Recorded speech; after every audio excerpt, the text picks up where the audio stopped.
Let's launch Visual Studio. Let's open up our project file.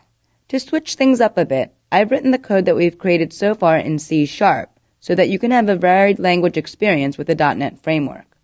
Regardless of whether we use VB.NET or C#, the ADO.NET object model and data access mechanisms are the same.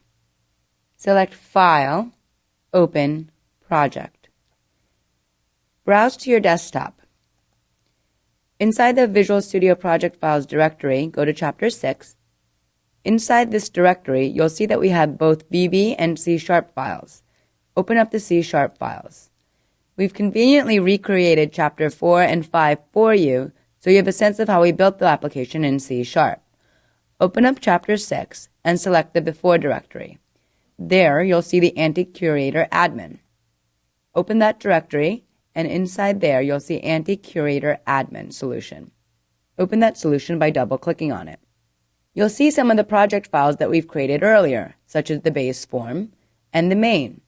We've also taken the liberty to add some graphic assets so that you have images also representing your navigation. So now let's work with binding some data to our application. Visual Studio 2008 has a variety of different tools for working with data. One of these tools is the Data Sources window. In order to view this window, select Data, Show Data Sources. This will launch the Data Sources window. You can drag this over to your toolbox so you have more real estate. By default, there's nothing here. That's because we have no data sources associated to our project. We can certainly change that. Select the Add New Data Source button or select the Add New Data Source icon at the top of the window. This will launch the Data Source Configuration Wizard. This will allow us to add new data sources to our project. Once we create a data source, we can then leverage that data source to create a user interface with data-bound controls and also interact with the Data Sources window by dragging items from the data window onto the forms in our project.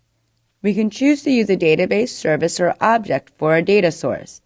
An object could be a DLL or any type of class. A service could be an ASP.NET Web Service, or it could be a service in WCF. Let's select Database and select Next.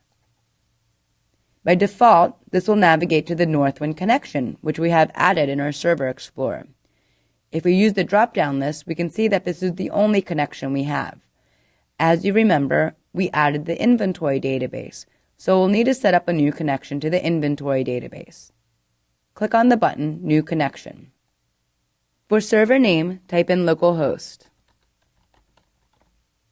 You can use Windows Authentication by default, and for the database name, use the drop-down list to select Inventory. Once it's selected, click on the Test Connection button to make sure your connection will succeed. Click OK and OK again. We now have a connection string that we can expand and take a look at right from this window. Select Next to continue. This will prompt you to save the connection string into your app configuration settings. As you remember earlier, we worked with these settings by setting an image upload directory. The inventory connection string will also be stored into the same settings file. Select Next. Visual Studio 2008 will automatically iterate through all the objects that are available in the database, such as stored procedures, functions, tables, etc. We can use these objects to create a data set. Let's give the data set a name. We'll call it DS Items. And then from the Tables node, expand and select the Item table. By clicking on the Item table, this will automatically select all the columns below this. This data set will serve as a way to manage our items information, so we can add, update, delete, and retrieve item information from our database.